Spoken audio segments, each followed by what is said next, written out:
जय हिंद जय भारत दोस्तों, welcome to our channel genius of commerce. Guys, आज की इस वीडियो में बात करने वाले 5 जबरदस्त कैश फ्लो स्टेटमेंट के एमसीक्यू के सॉल्यूशन की, जिनको पहले ही मैंने आपको प्रोवाइड कर रखा है, बट कुछ बच्चों को इसको सॉल्व करने में दिक्कत आ रही थी।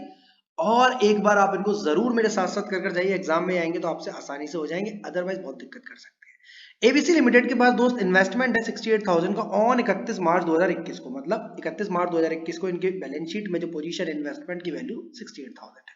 वहीं पर 31 मार्च 22 को आते आते यही इन्वेस्टमेंट 56,000 की वैल्यू हो जाती है। इसका मतलब ओपनिंग बैलेंस ये है और क्लोजिंग बैलेंस ये है। बैलेंस बीडी में ये जाएगा, बैलेंस सीडी में ये। एबीसी लिमिटेड अपना 40% इन्वेस्टमेंट बेच दे रही है, जो इसके पास बिगिनिंग में था, मतलब इसका 40% इन्वेस्टमेंट बेच दे रही है एट अ प्रॉफिट ऑफ 16,800, जिसमें 16,800 रुपए का मुनाफा कमा रही है। कम cash flow from investing activity बताओ। ऐसे काम क्वेश्चंस के लिए सिंपल, किसी की बातों में ना आए, अपना अकाउंट खुद बनाए। किसी की बातों में ना आए, अपना अकाउंट खुद बनाए, क्योंकि हमें सॉल्व कर कर नहीं दिखाना है। तो particular amount to balance BD में दोस्त 56 लिखूं या 68, मुझे सही से बताओ, गलती ना हो जाए मुझसे। सर 68। मुझे बताओ तुरंत बाई बैलेंस सीडी में क्या लिख दूं मैं? सर बाई बैलेंस सीडी बगल में नहीं लिख सकते? नहीं भैया, लॉकडाउन है, इसके बाद कुछ भी नहीं आएगा कहीं भी। ये हो गई हमारी कहानी। अब जैसे जैसे क्वेश्चन को पढ़ते जाओ और आगे क्वेश्चन को करते जाओ। सबसे पहली बात बताओ, प्रॉफिट को कहां डालूं, इधर या इधर? सर प्रॉफिट को इधर डाला जाता है, to statement of profit and loss, 16,800 रुपए। अब क्वेश्चन में प्रॉफिट कमाया 16,800, जब इन्वेस्टमेंट कितने बेचे थे आपने? 40%। 68,000 का 40% कितना होता है, निकालना जरा। दो जीरो से दो जीरो काट दिए, 68 दूनी 136 दूनी 272, 27,200, 27,200। अब अगर इसमें मैं 16,800 का प्रॉफिट जोड़ दूंगा तो मेरी सेल प्राइस आ जाएगी नहीं आ जाएगी? बोलो। कुछ बच्चों को लगता है सर 16,800 को जोड़ेंगे, इन्वेस्टमेंट तो इतना ही बेचा है। हाँ, पर इतना तक उसकी कॉस्ट है, हम सामने वाले से इतना मांगेंगे या 16,800 प्लस कर मांगेंगे? पर सर 16,800 तो यहाँ आ गया ना। हाँ आ गया बेटा, पर यहाँ पर याद होगा आपको, बाई बैंक, और जब मैं अकाउंट बनवाता था लिखता था ब्रैकेट में सेल प्राइस। क्या लिखता था? Sale price. 27,200, 16,800, 44,000। अगर सर यार लॉस होता तो मैं 27,200 में से माइनस करता था। कुल मिला के इससे मैंने कॉस्ट निकाली, कितना परसेंट बिका, टुकड़ा निकाल लिया वो, और उसमें 16,800 जोड़ दिया बाई बैंक। क्योंकि इन्वेस्टमेंट पर डेप्रिसिएशन नहीं लगता तो यहाँ कुछ भी नहीं आएगा। प्रॉफिट और लॉस में प्रॉफिट हुआ है तो यहाँ आ गया। अब अगर डिफरेंस आएगा इन दोनों के बीच में, तो वो दोस्त हमने परचेज करी होगी टू बैंक ब्रैकेट में परचेज, अगर कुछ डिफरेंस आएगा तो, और नहीं आएगा जय श्री राम। 44 और 56 यानी 56 और 44, 1,00,000 रुपीज। 68 और 74 84, 84,800। इसका मतलब हमने परचेज करी है 15,200 की, शायद 8 से 14 5 19 और 1 20, 6 7 8, 1,00,000 रुपए। 15,200 रुपए का खरीदा है और 44,000 का बेचा है। इसका मतलब cash flow from investing activity में ये चीज प्लस हो जाएगी और ये चीज माइनस में जाएगी, क्योंकि ये आउटफ्लो है दोस्त और ये आपका इनफ्लो है। तो इनफ्लो प्लस हो जाते हैं, 44,000 प्लस और 15,200 माइनस, 28,800 रुपये आएगा आपका cash flow from investing activity, वो भी माइनस में। तो फ्लो पूछ रहा है, अगर आउटफ्लो इनफ्लो लिखता क्वेश्चन में तो हम बता दे रहे हैं आउटफ्लो है ये। नहीं सर, कैसा लिख रहे हो आप? इनफ्लो है ये, इनफ्लो है दोस्त, क्योंकि प्लस का ज्यादा है और माइनस का कम। सिंपली आप अकाउंट बना के दिखाना है कि बनाना चाहो बनाओ, नहीं बनाना चाहो प्लस माइनस करके कर दो। आपको टिक मार के आंसर जरूर लिख आना। एग्जाम में जो आंसर लिखो बी और 28,800 दोनों लिख कर आना कुछ इस तरह। ओके दोस्त जी, सर समझ आ गया। नेक्स्ट क्वेश्चन पर मूव करते हैं।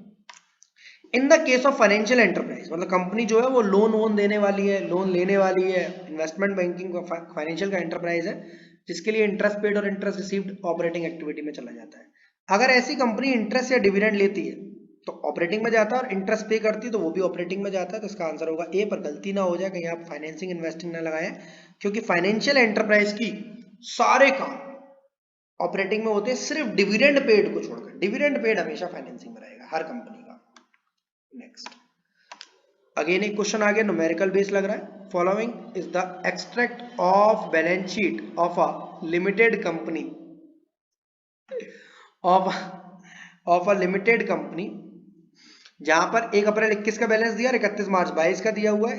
ड्यूरिंग द ईयर 60,000 रुपए का डेप्रिसिएशन लगा है। एक मशीन बेच दी गई है at a loss of 12,000। Same जैसे आपने भी इन्वेस्टमेंट का अकाउंट बनाया, अब मशीनरी का बना लीजिए। सर बिना अकाउंट बनाए नहीं हो सकता भैया, बना लो, यहां तो हेल्प करेगा भी। 6 नंबर वाले क्वेश्चन में जादू कर देगा ये। मुझे बताओ बस, बैलेंस बीडी में कौन सा डालू, 3.5 या 270? सर 3,50,000। बैलेंस सीडी में कौन सा डालू, 270 या 3.5? सर 270। अब मुझे बताओ डेप्रिसिएशन किस तरफ डालू, सर इस तरफ, by statement of P&L। Sir अगर डेप्रिसिएशन के नाम से डालिए तो गलत हो जाएगा कि नहीं? यार ऐसा छोटी मोटी गलतियां आपका एग्जाम इग्नोर करता है, वो भी जानता है, छोटे बच्चे हो तुम, छोटी बच्ची हो क्या उस तरह। नेक्स्ट, प्रॉफिट हुआ या लॉस, सर लॉस, लॉस हुआ है तो वो भी किस तरफ आएगा, इस तरफ, बाय स्टेटमेंट ऑफ P&L के नाम से। ये डेप है, ये लॉस ऑन सेल है। सर प्रॉफिट होता तो उस तरफ, जैसे इन्वेस्टमेंट वाले केस में आया था 12,000। अब देख लो क्वेश्चन में क्या सेल प्राइस दी है इसकी, नहीं। क्या ये बताया है इसकी 30% 40% भी की है, नहीं। तो आप इस क्वेश्चन में बैलेंसिंग फिगर को ही सेल प्राइस मानेंगे। किसको, बैलेंसिंग फिगर को, बाय बैंक। जिस तरफ कमी आएगी, अगर इस तरफ कमी आती तो टू बैंक, पर इस तरफ ही आएगी कमी।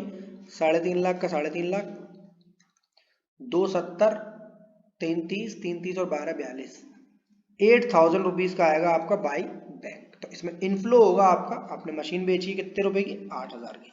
20,000 वाली वैल्यू की मशीन थी, 12,000 रुपए लॉस में। अगर आपसे क्वेश्चन और कठिन पूछ ले कि मशीन की कॉस्ट क्या थी, तो 20,000 थी, ठीक है, क्योंकि 20,000 वाली मशीन में 12,000 रुपए का लॉस हुआ है, तो 8,000 रुपए की बिकी है, और 8,000 ही आपके काम का है। इनफ्लो कितने का है, 8,000।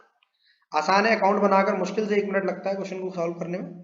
नेक्स्ट क्वेश्चन, सिग्मा लिमिटेड एक फाइनेंशियल एंटरप्राइज है। इससे क्या पता चलता है कि अगर ये लोन वोन देगी, उस पर इंटरेस्ट लेगी, तो सब ऑपरेटिंग में चला जाएगा। इन्होंने एडवांस दिया है लोन 5 लाख रुपए का, इन्वेस्ट किए हैं 7 लाख रुपए के शेयर्स में ऑफ अदर कंपनी, और परचेज करिए मशीनरी 8 लाख रुपए। सर इतने सारी एक्टिविटी कर ली इन्होंने। इट रिसीव डिविडेंड ऑफ 65,000, इसी से डिविडेंड मिला है। तो भैया जब इन्वेस्टमेंट ही इनका ऑपरेटिंग का पार्ट है, तो ये तो ये भी ऑपरेटिंग में जाएगी। कंपनी ने एक मशीनरी बेची है जिसकी बुक वैल्यू थी 59,000 की एट अ लॉस ऑफ 9,000, मतलब 59,000 रुपए की मशीन 9,000 लॉस में बेची है। तो मशीन कितने की बेची, बेसिकली 50,000 रुपए की। 50,000 रुपए का क्या हो जाएगा कंपनी को, इनफ्लो प्लस प्लस, और 8 लाख की जो मशीन खरीदी है उससे हो जाएगा माइनस माइनस। कब, जब हम इन्वेस्टिंग एक्टिविटी निकालेंगे।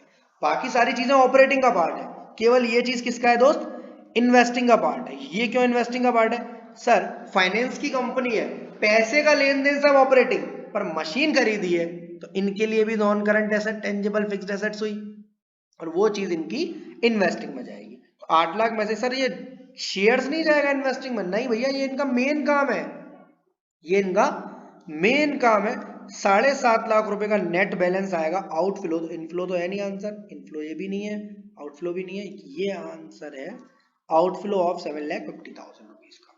सर 50,000 कैसे आया भाई, 59,000 की मशीन अगर 9,000 के लॉस में बेची, जैसे ऊपर 20,000 की मशीन 12,000 के लॉस में बेच रहा था तो 8,000 आ रहा था ना, इसी तरह 59,000 की मशीन 9,000 के लॉस में बेचेगा तो कितने की बेच पाएगा, 50 की। पैसे कितने आएंगे मेरे पास, 50 का इनफ्लो और 8 लाख का आउटफ्लो। ये दोनों एक्टिविटी जो है इसकी इन्वेस्टिंग है, बाकी सभी चीजें इसकी ऑपरेटिंग में जाएंगी। इसलिए क्वेश्चन कंफ्यूज कर सकता था, मैंने आपको करा दिया। आखिरी बेहतरीन question, find out the cash flow from financing activity. Financing activity का कैश फ्लो बताइए इस क्वेश्चन की मदद से। चलिए एक एक कर देखते हैं।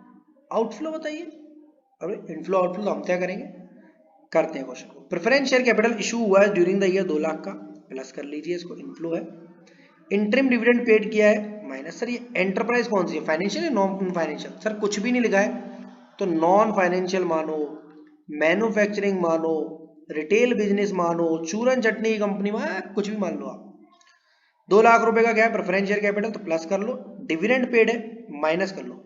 एडिशनल डिवेंचर इशू, ये जो डिवेंचर इशू हुए 4 लाख से 5 लाख का जो बैलेंस बना है आपका, 1 लाख रुपए के जो इशू हुए हैं जिनको हमें प्लस करना है, इशू ऑफ डिवेंचर्स के नाम से, उनको प्लस करोगे, उन पर दोगे आप ब्याज। अब अगर debenture at the end of year, मतलब यहां पर इशू हुए, इस जगह पर आकर इशू हुए, तो हम ब्याज किस पर देंगे, 4 लाख पर या 5 लाख पर, सर 4 लाख पर ब्याज देंगे क्योंकि वो साल भर तक हमारे साथ रहे थे, ये तो अभी अभी आए हैं।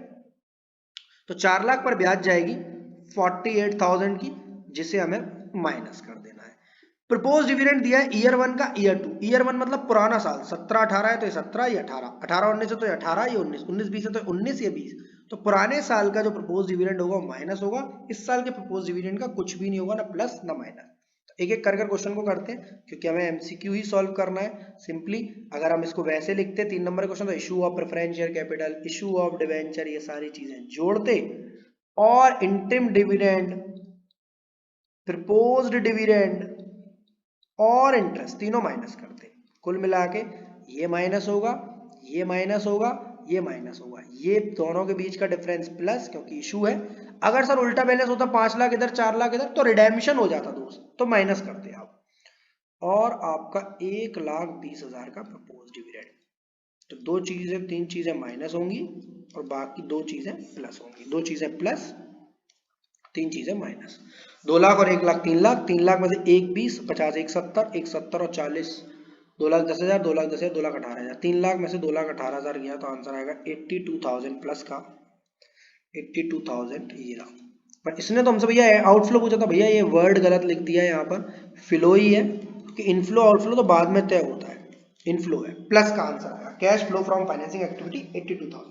कोई भी डाउट हो, कैसा भी डाउट हो पूछ सकते हो सर, 4 लाख पर ही 12% की इंटरेस्ट क्यों पे करी, 5 लाख पर क्यों नहीं करी, 1 लाख के डिवेंचर क्यों नहीं। भैया ये लाइन लिखी है बड़ी बड़ी, अभी अभी जस्ट 31 मार्च को हमने इशू करे, तो क्या ब्याज दूंगा मैंने सुबह से शाम तक आपको ट्यूशन पढ़ाया और बोला कि यार जाओ साल भर की फीस ले आओ और फिर ट्यूशन बंद तुम्हारी, ऐसा हो सकता है कि नहीं? जो साल भर बच्चा ट्यूशन पढ़ा उसी से फीस लोगे ना पूरी साल की। सेम चीज जो डिवेंचर पूरी साल हमारे, अगर ये लाइन लिख दी थी at the beginning of year तो हम 5 लाख पर ब्याज देते। सर अगर लिखा होता 1 जुलाई को इशू है तो अलग अलग ब्याज कैलकुलेट करते हैं। ऐसे क्वेश्चंस मैंने बहुत बेहतरीन वाले करा रखे हैं आपको टॉप 10 में से। प्रपोज डिविडेंड आपका पिछले साल का ही होगा, ऐसा as per AS3 accounting standard 3 बोलता है आपको। डिविडेंड पेड माइनस होगा, यहीं पर प्रेफरेंस शेयर कैपिटल प्लस होगा और डिवेंचर की इंटरेस्ट माइनस कर दी। बढ़िया सा बेहतरीन से क्वेश्चन है। इसी तरह टॉप 5 हर चैप्टर के दूंगा, एक बेस्ट से बेस्ट एमसीक्यू जिससे आपके 95, 96, 97 नंबर, 98 नंबर, 99, 100 नंबर तक आ सकते हैं अगर आप इन वाले एमसीक्यूज को कर जाओ, क्योंकि ये बड़े से बड़े क्वेश्चंस को सॉल्व करा सकते हैं। वीडियो अच्छी लगी तो लाइक कर बटन, दोस्तों के साथ शेयर, चैनल को सब्सक्राइब करते, मिलते हैं।